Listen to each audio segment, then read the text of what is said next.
Hai semuanya, jumpa lagi di For Your Insight Podcast bersama saya Okina. Pertama-tama terima kasih untuk setiap respon, feedback, komentar-komentar di kolom komen. Bahkan Anda yang suka ya membagikan konten-konten yang sudah kita produksi kepada teman, keluarga, taruh juga di sosial media.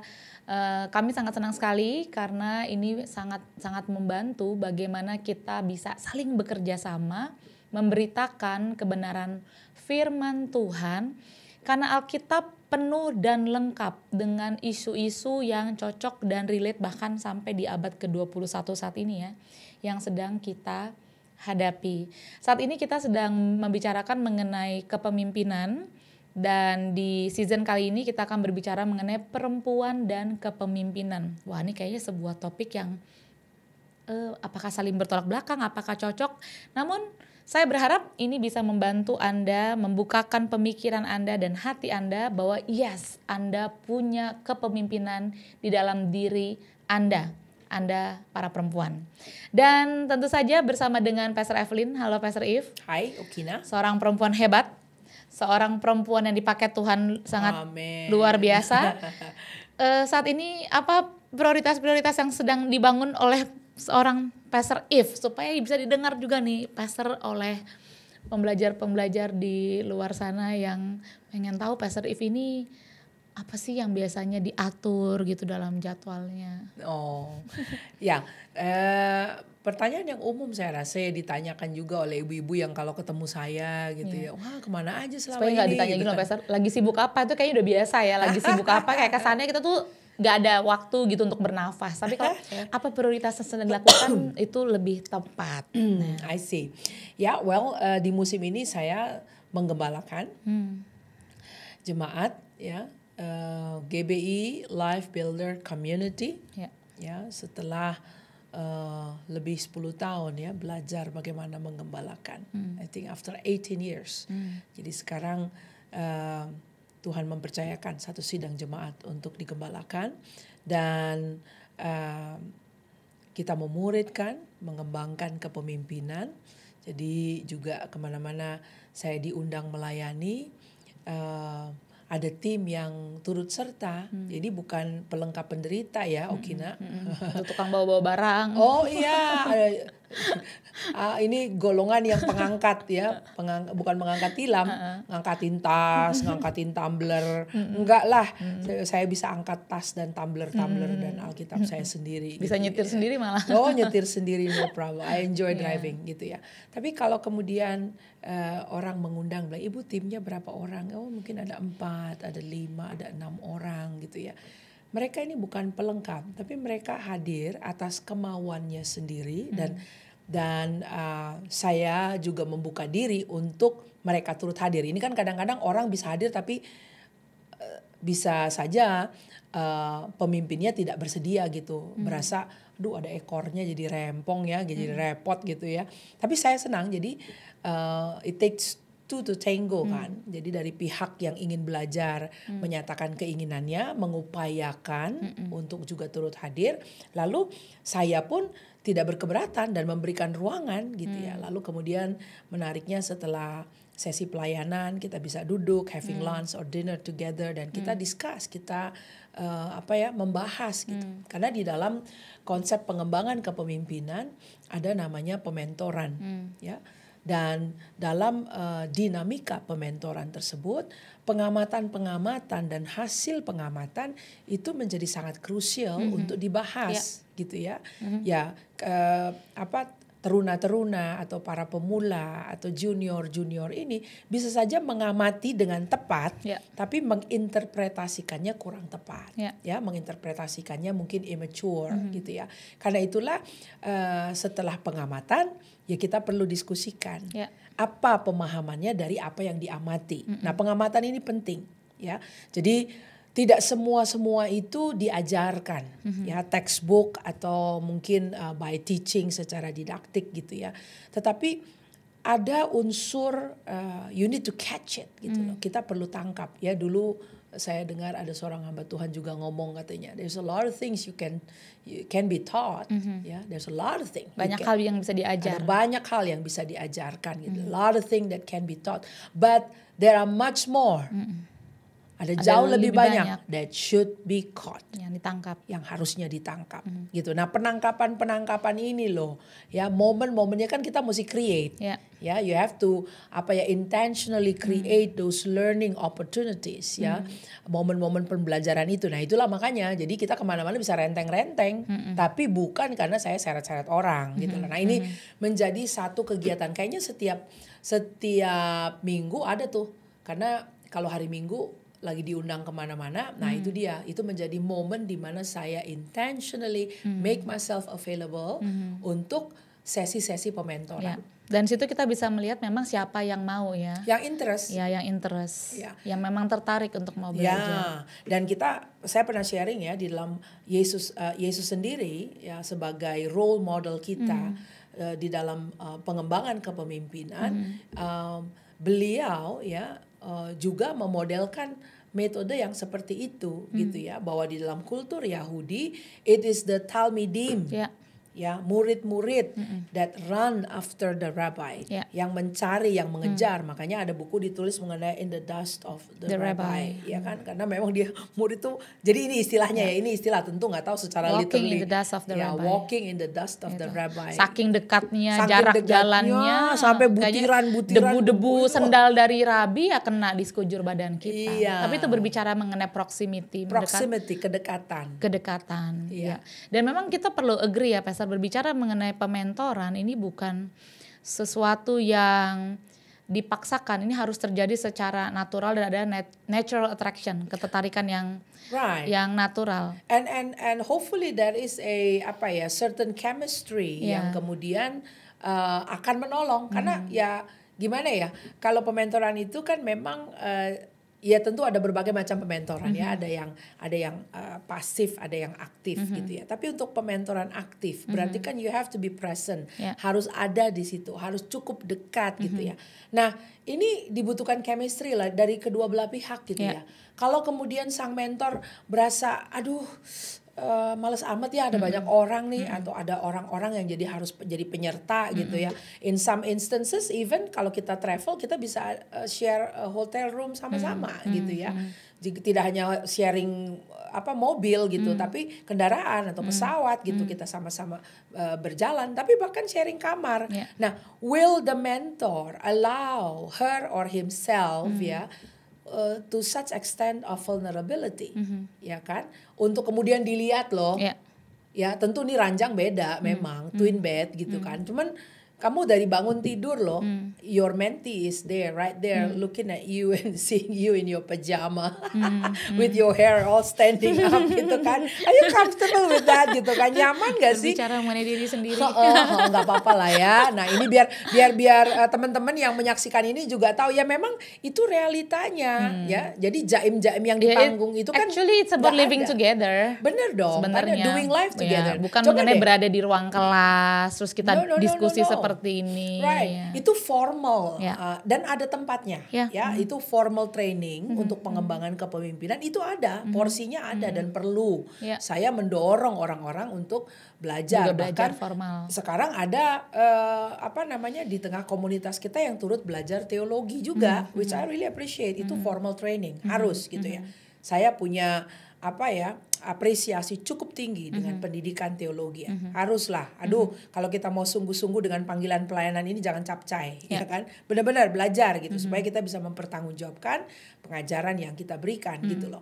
Itu formal. Tetapi tidak hanya itu unsurnya. Nah, kita melihat bagaimana Yesus membesarkan dalam tanda kutip, mendidik ya, mengembangkan kepemimpinan dari murid-muridnya. Ada grup berapa?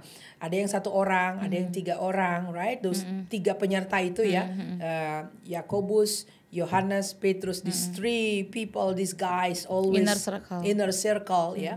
Kemudian ada the 12, lalu ada the 70, ya kan? Nah ini kan Alkitab bilang bahwa khususnya the 12 ya, itu kemana-mana kan ikut. Nah, I was just thinking dulu apa emang ada hotel gitu ya, yang satu master bedroom, lalu yang lain tuh single bedroom ya kan, lah kamu sharing. Ya, itu kayak bikin barak sih. Enggak ya, itu kan pasti bareng-bareng dan gitu itu kan kan. nomaden ya, pindah-pindah. Yeah, I think nanti when I get to heaven, I would like to ask James and John gitu. Kamu tuh waktu bangun pagi-pagi lihat Yesus rambutnya pada spiky begitu gimana tuh? You know what I mean? Iya, dan ya satu hal itu ya Pastor, ini karena masih berbicara mengenai Pastor If sebagai perempuan dan juga mementor, Pastor If sendiri bagaimana menangani lawan jenis, ya gender laki-laki. Karena nggak semua sebenarnya ada yang cukup siap nih dipimpin atau dibimbing atau dituntun oleh seorang perempuan. Lingkungan seperti apa, environment seperti apa yang pastor coba create untuk bisa menciptakan, bahkan laki-laki pun bisa belajar gitu dari seorang perempuan. Ya, kita perlu melihat bahwa Alkitab itu menyambut baik both gender. Ya. Laki-laki dan perempuan, sehingga laki-laki dan perempuan mendapat kesempatan untuk dimuridkan dan dimentor. Ya, kalau kita melihat bahkan di dalam catatan Perjanjian Baru in the Gospels, Yesus pun memberikan ruangan yang sama bagi perempuan. Ya, sehingga bagi saya pun yang happen to be by the grace of God, a woman leading a church, menggembalakan gereja, maka saya meng-create the same opportunity, peluang yang sama bagi both men and women, ya, bagi pria dan wanita, suaranya sama dan mendapat learning opportunity yang sama. Nah, namun dalam prakteknya, ya kita perlu juga cukup mindful. Betul. Ya, peluang sama, pendekatan-pendekatannya, approach-nya yang kita perlu cukup mindful. Misalnya, karena saya adalah seorang perempuan single, maka tentu saya menghindari traveling dengan hanya gender pria, ya itu berdua aja berdua gitu. saja. Sebaiknya jangan. Ini kan bisa saja orang yang bilang, pastor saya yang setirin ya mobilnya misalnya. Itu saya akan secara halus menolak, dan mungkin secara halus menolak dengan cara mengajak yang lain, gitu ya, sehingga tidak ada peluang atau kesempatan hanya berdua saja.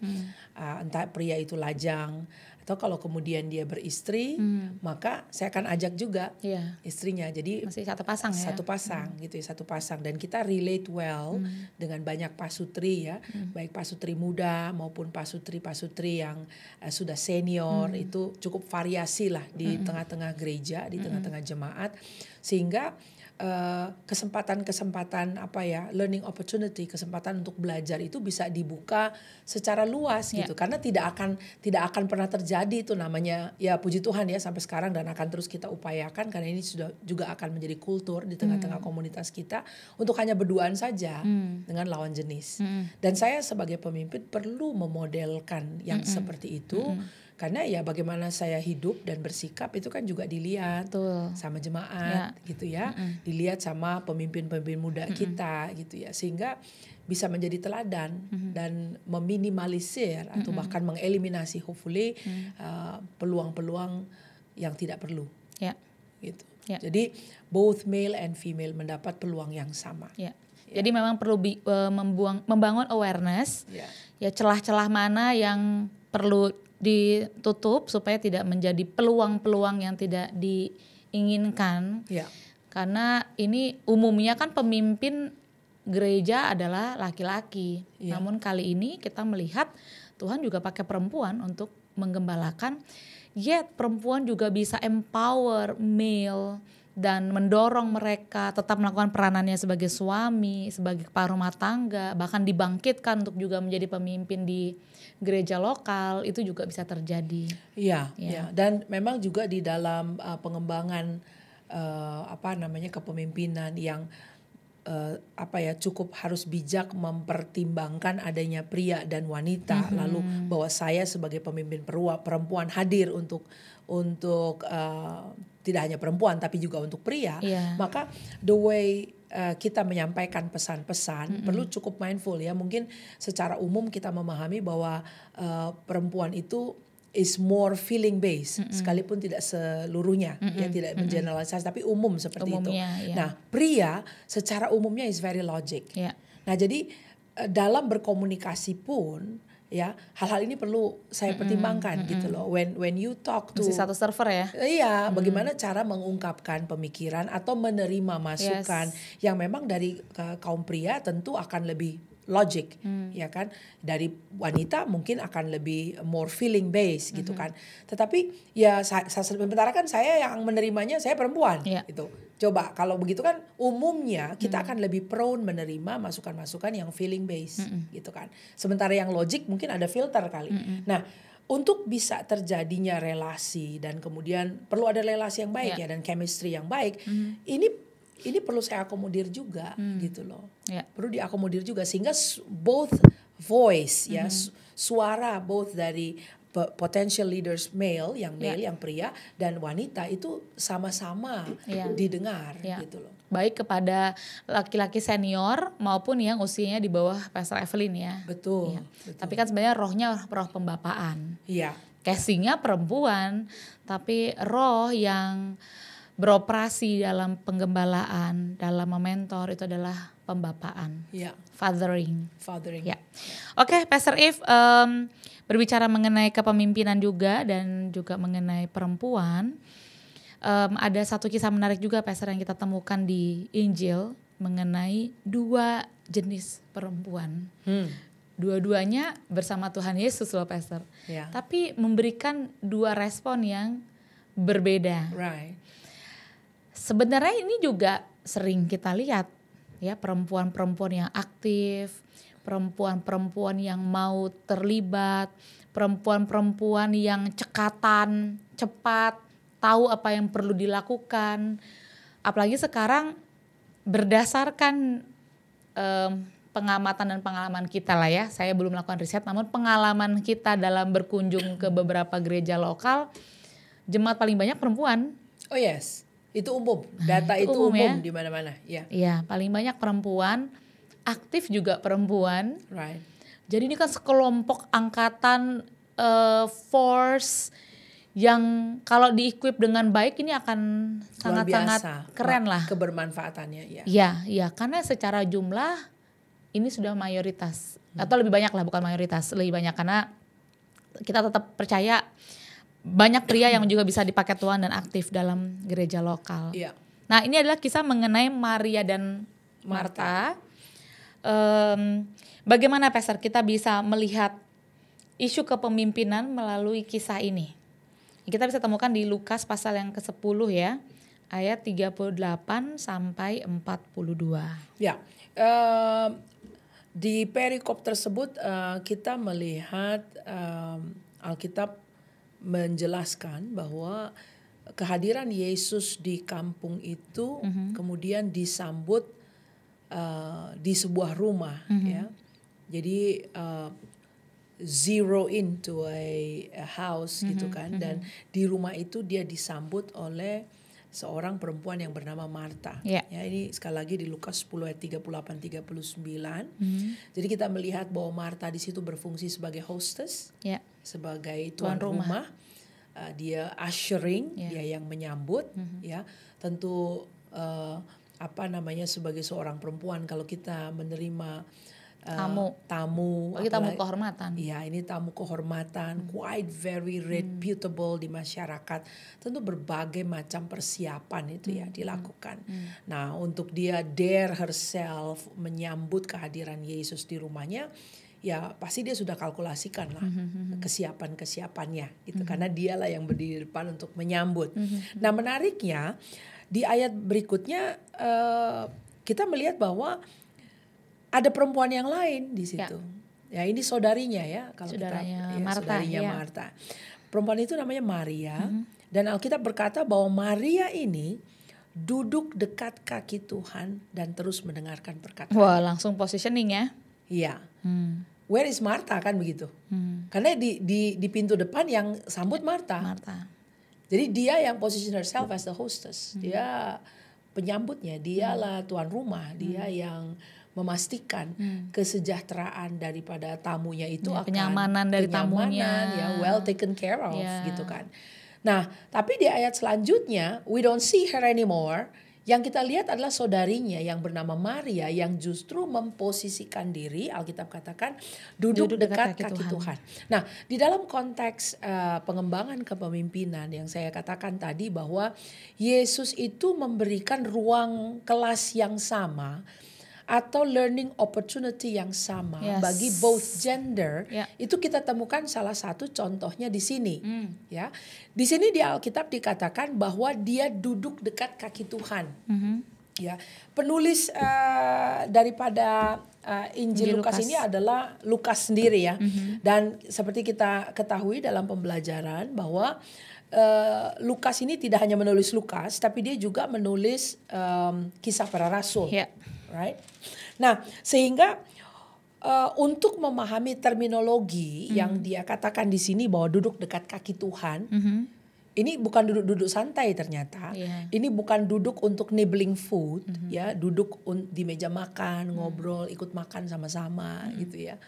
Bukan seperti itu. Ternyata duduk dekat kaki Tuhan ini adalah istilah yang sama yang digunakan oleh Lukas di Kisah Rasul pasal 22 ayat 3. Ya, mungkin Okina mau bacakan nggak? Ya. Kisah 22 ayat 3 ya. Yes. Aku, ini berarti merujuk kepada Paulus ya. Aku adalah orang Yahudi, lahir di Tarsus di tanah Kilikia, tetapi dibesarkan di kota ini. Dididik dengan teliti di bawah pimpinan Gamaliel dalam hukum nenek moyang kita, sehingga aku menjadi seorang yang giat bekerja bagi Allah, sama seperti kamu semua pada waktu ini. Right. Bahasa Indonesia kita berkata bahwa ini dia Paulus ya, Paulus sedang memperkenalkan dirinya. Dia katakan ayat 3 tersebut, tetapi dibesarkan di kota ini lalu dididik dengan teliti di bawah pimpinan Gamaliel. Itu kalau di dalam versi King James dikatakan yet brought up in this city, ya, dibesarkan di kota ini, right, at the feet of Gamaliel. Jadi kalau bahasa Indonesianya di bawah pimpinan, dididik dengan teliti di bawah pimpinan Gamaliel.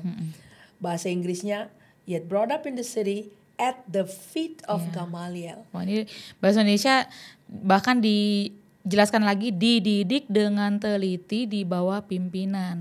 Ya, arti kata at the feet itu. Ya, at the feet of Gamaliel. Jadi ternyata istilah at the feet itu adalah positioning yang menggambarkan bahwa pihak itu berada di dalam asuhan atau menjadi murid dari seorang rabi. Ya, dalam hal ini Gamaliel. Ini is quite reputable. Gamaliel ini. Jadi Paulus adalah murid daripada Gamaliel. Ini posisinya, murid resmi daripada Gamaliel. Ya, itulah at the feet. Itu menunjukkan suatu hubungan, ikatan guru dan murid. Jadi ini bukan sambil lalu loh posisinya ya, tapi ini menunjukkan dedikasi ya, karena dia ada di bawah asuhan didikan daripada Rabi Gamaliel. Nah, Lukas sebagai penulis kisah para rasul yang menggunakan istilah itu, istilah yang sama dia gunakan di Lukas pasal 10, gitu loh. Nah, jadi waktu Marta menyambut Yesus di depan pintu, ternyata saudarinya yang namanya Maria itu mengambil posisi duduk di bawah kaki Yesus. Berarti dia sedang memposisikan diri sebagai learner, sebagai murid dari Rabi Yesus. Nah, coba lihat. Ini kan menunjukkan dalam konteks pengembangan kepemimpinan khususnya bagi para wanita, bagi para perempuan, bahwa our Bible is quite advanced untuk menuliskan catatan ini bahwa ada kesempatan belajar yang sama yang Yesus juga berikan bagi kalangan perempuan. Jadi the opportunity is given. Whether you take it or not, it's up to you. Gitu loh maksudnya. Ya, karena di sini ada seorang perempuan yang bijak yang grab that opportunity sehingga guru besar ini tiba di rumahnya. Dia nggak menyibukkan dirinya dengan banyak hal yang lain. Padahal naturalnya Ayo, perempuan naturalnya ngapain? Iya, kalau ada tamu ya tentu saja kita melayani tamunya ya. Ya. Sangat jarang begitu tamu datang kita memilih untuk mau belajar dari tamunya. Iya. Nah, mungkin saya tambahkan catatan pribadi saya di bagian ini yang saya mungkin sudah juga beberapa kali menyampaikan kepada circle-circle di sekeliling saya gitu ya. Lewat pengalaman melayani Tuhan yang ya ini 30 tahun lebih lah ya. Jadi saya juga mengamati dan dari pengamatan itu saya menilai lalu kemudian menerapkan itu kepada diri saya juga gitu ya. Kan kita dari junior juga ya awalnya melayani. Kita ada yang dipercaya untuk juga hosting guest ya kan. Kita menjadi PIC gitu kan. Saya banyak mengamati. Ada orang-orang kadang-kadang ya memang mau cukup ramah dengan tamu-tamu. Ini hamba-hamba Tuhan loh. We talking about men of God, women of God, hamba-hamba Tuhan yang sudah punya mileage-nya tuh, jam terbangnya tuh udah tinggi sekali gitu ya. Pengalaman hidupnya. Nah, when you get the opportunity to host untuk menjadi PIC dari hamba Tuhan yang punya jam terbang cukup jauh. Oke, are you preparing yourself dong? Apakah kamu mempersiapkan diri untuk bercakap-cakap dengan hamba Tuhan ini? And what kind of insight macam apa yang kamu akan bisa gali? Ya, pengalaman hidup macam apa yang kamu bisa akan gali? Kan gitu. Yeah. Ya. Saya ingat satu kali saya diminta ditugasi untuk menjemput seorang hamba Tuhan senior dari bandara lalu menjadi PIC-nya gitu ya. Dan itu pertama kali. Jadi hosting juga sebenarnya. Ya, hosting. Itu pertama kali ya. Saya tidak sebutlah nama hamba Tuhannya di sini. Tapi maksudnya saya umumnya tidak diberi tugas itu. Karena saya sering kali menerjemahkan. Jadi tidak pergi ke airport gitu ya. Itu tugas itu biasanya diberikan pada orang lain. Tapi nggak tahu pada hari itu mungkin yang maunya ditugasi tidak available atau apa, akhirnya jatuh ke saya gitu ya. Dan I remember, karena kalau kita menerjemahkan kita ketemunya di panggung ya. Most of the time saya tidak duduk lunch bareng karena tanggung jawab yang lain gitu ya. Kita ketemunya di panggung atau di ruang pembicara untuk bersiap-siap akan ke panggung kan begitu. Tapi karena ini harus jemput di airport, berarti di mobil itu hanya akan ada, selain driver ya, hanya akan ada saya dan hamba Tuhan tersebut. I mean, Jakarta siang itu macet sekali gitu ya. So artinya bukannya menyesali kemacetannya, tetapi wow, I will have time gitu ya, to actually sit together kan gitu. Saya ingat loh, malamnya saya berdoa, Tuhan, saya akan besok ada tugas ini. And Lord, what a privilege untuk bisa duduk bersama ya di mobil dengan hamba Tuhan. Only me and that person gitu kan. So Lord help me. Bagaimana momen itu bisa menjadi berarti gitu ya. Apa yang akan diperbincangkan. Kira-kira aku akan nanya apa gitu ya. Nah jadi saya persiapkan diri saya. Kenapa? Karena orang yang akan saya host ini adalah seorang hamba Tuhan yang sudah panjang perjalanannya, and here I am, a much younger person yang akan duduk dengan beliau. Tentu dong saya nggak akan ngobrol. Kesempatan itu mau dipakai apa gitu ya? ya? Remeh temeh. Udah juga tinggalnya kan nggak di Indonesia gitu ya. Jadi wow, apa nih yang bisa dipakai gitu. Nah, saya rasa sikap seperti itu ya, yang kita perlu yang perlu tunjukkan dalam mengapresiasi pengalaman belajar yang Tuhan akan berikan kepada kita. Ya tergantung. Ada seseorang yang pernah ngomong begini ya, when the disciple or when the student is ready, the teacher appears. Saya rasa bukan sekedar teacher sebagai sosoknya muncul, tetapi you will definitely learn something. When you are ready, you will definitely learn something. Jadi pengalaman apapun itu bisa menjadi ruang kelas sebenarnya. Betul. Nah, lalu itu yang pertama. Yang kedua yang juga saya sering sampaikan adalah begini. Waktu kita duduk dengan hamba-hamba Tuhan seperti itu yang punya mileage panjang gitu kan. Mereka tuh punya pengalaman-pengalaman hidup dan telah memproses pengalaman-pengalaman hidup yang ujung-ujungnya kalau saya bilang ya sangat berharga seperti mutiara laut dalam gitu ya. Itu mutiara-mutiara yang, dan kita tahu mutiara itu datangnya karena sakit ya, rasa sakit gitu ya. Kemudian dihasilkanlah mutiara. Itu kalau sampai ada petuah-petuah ya, sampai ada sharing life, wow. Itu berharga banget. berharga sekali gitu loh, dan kita gitu loh yang ada di situ yang ya tadi dengan gesture, bukan hanya gesture physically tapi gesture hati. Ya, sikap hati sebagai learner, you'll get something gitu. Nah, tadi kita lihat Maria dan Marta, rumahmu tuh kedatangan Yesus, rumahmu tuh kedatangan Yesus, and this woman Maria, dia duduk di bawah kaki Yesus, and grab hold of that learning moment. Kira-kira Yesus akan ngomong apa ya? Karena Alkitab tadi berkata bahwa dan terus mendengarkan perkataannya. Kira-kira apa sih lesson hari itu gitu loh. Nanti kalau kita ketemu dia saya mau tanya tuh. Yang Maria dapat tuh porsinya. Dia dapat porsinya yang tidak didapat oleh Marta yang menyambut di depan pintu. Tapi satu sisi lagi ya Pastor ya, yang saya juga belajar ya. Satu hal kita menaruh postur untuk belajar. Gurunya juga kita perlu bikin nyaman dong. Ya karena ada juga orang yang pengen kepo, nanya-nanya, tapi kamu gak bikin kenyamanan untuk seseorang yang sebenarnya kamu bisa dapatkan banyak hal di situ. Saya rasa juga Maria juga punya kemampuan hosting. Buktinya Yesus terus berbicara dan dia mendengarkan. Another spiritual lesson that we can get dari momen ini adalah Marta sukses tuh menyambut di pintu depan, but she failed as she go further. Yes. Ya, jadi at the entrance gate banyak orang yang bisa dengan riwahnya, dengan meriahnya menyambut gitu loh.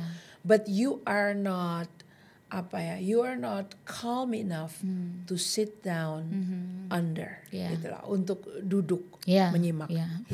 You have no problem dancing and shouting around at the gate gitu loh. But when it comes time to actually sit, itu kayaknya banyak orang yang struggle gitu.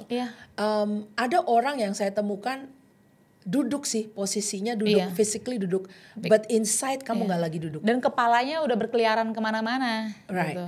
Inside you are not duduk. Inside you are masih jalan-jalan aja gitu loh. Jadi I think yang kita lihat di sini tidak hanya posture ya, secara physical, tapi that you are calm enough untuk mendengar gitu. Nah jadi banyak orang yang memang at the gate, at the door, bisa rame tuh tim penyambutan, tim hore gitu ya. And it's good, memang perlu disambut kan. Tapi duduk diam pun untuk menyerap itu pun adalah penyambutan gitu loh. Jadi kita nggak bisa fail yang satu itu karena justru itu inti banget kan. Because when it comes the moment di mana harus denger-dengeran ya memang kita mesti tenang gitu loh. Nggak bisa lagi riweh juga. Gitu kan. Nah, di sini saya mau katakan bahwa tidak juga menegasi atau menghapuskan peranan perempuan yang memang menyibukkan diri untuk menyambut ya. Ada porsinya itu, dan memang apalagi kita hidup di abad modern sekarang ini ya, di era yang sangat modern, perempuan banyak yang tidak hanya berfungsi sebagai ibu rumah tangga, tapi dia mungkin multiple dia ada fungsi, dia mungkin ada home industry dari rumah, ya berbisnis juga ya, atau mungkin bahkan sekaligus menjadi karir woman juga gitu kan. Jadi memang ada kesibukan gitu loh. Nah, tapi mungkin kuncinya di sini adalah bagaimana menyeimbangkan. Sehingga even in the business of life ya, di tengah-tengah kesibukan itu kita perlu juga bisa menyiapkan waktu untuk duduk tenang. You can still host the presence of God. I think itu yang very key. Gitu. Jadi to find the balance, nggak berarti kita coret yang satu demi yang lain. Betul. Ya kan? Nah, ini juga bisa parah. Perempuan juga harus kerja ya. Iya, sekarang begitu. Karena ya kelihatannya ya dengan kondisi ekonomi yang saat ini, kayaknya banyak rumah tangga juga jadinya perlu double income ya, tidak hanya suami yang berjuang begitu kan. Oke, kita sangat bisa pahami ya, di tengah-tengah jemaat kita juga ada pasutri yang dua-duanya bekerja gitu kan. Bahkan ada istri-istri yang sekalipun ini self-employed ya, suaminya artinya pengusaha, mulai usaha sendiri, dia ikut terlibat mendampingi suami gitu kan. Jadi paham sekali gitu bahwa ada kesibukan itu. Namun find the balance, temukan keseimbangannya sehingga you can both be a Martha and a Mary gitu. Yes, betul. Oh, jangan Martanya kita coret. Wah, kalau Yes. Marta dicoret, siapa yang jemur baju, siapa yang masak. Wow. Terbengkalai semua tugas-tugas rumah tangga. Ini kita nggak bisa bayar cicilan. Kenapa kurang nih duitnya kan gitu. Kenapa saya mau ada di ruang doa aja gitu. Ya nggak begitu Itu juga. nggak bijaksana sih. Iya. Jadi mohon kita pahami bahwa dengan menghadirkan dua sosok ini yang juga mungkin banyak jadi tema khotbah sekarang juga di mana-mana gitu ya. Menjadi Maria di dunia Marta. Iya, menjadi Maria di dunia Marta. Oke, maksudnya gimana nih? Iya kan? Kita nggak mencoret Marta. Iya.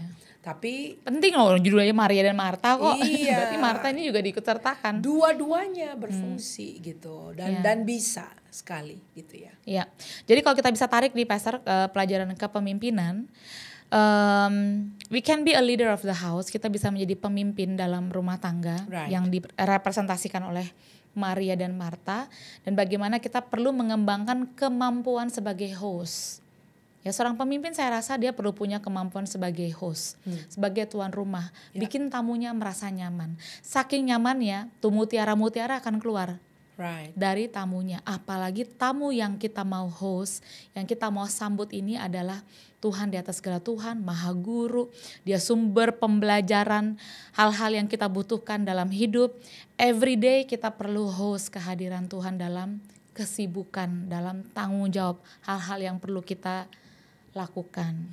Ya, jadi Anda perempuan yang berkarir, kerja, bahkan sebelum matahari terbit Anda sudah bangun, membereskan urusan, siapin sarapan, bangunin anak, melayani suami. Saya juga mendorong Anda para perempuan juga terus ya menjadi model perempuan Amsal 31, di mana memang dia bangun pagi-pagi dan tangannya tidak malas.